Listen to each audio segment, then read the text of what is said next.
I'm actually in favor of decriminalizing vote selling and doubling actually the penalty for vote buying.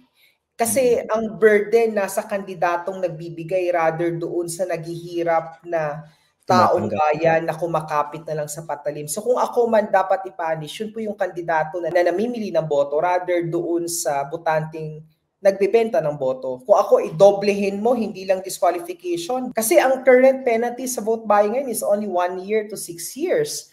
And the prosecution, in terms of prosecution, ang baba ng success rate. So kung ganun kababa ang penalty, tapos the chance of you getting convicted is also very low, then wala ka talagang takot sa vote buying. But if the moment we increase the penalty and the moment we improve our process of prosecuting vote buyers, then I'm pretty sure that a lot of politicians will actually be dissuaded from committing vote buying.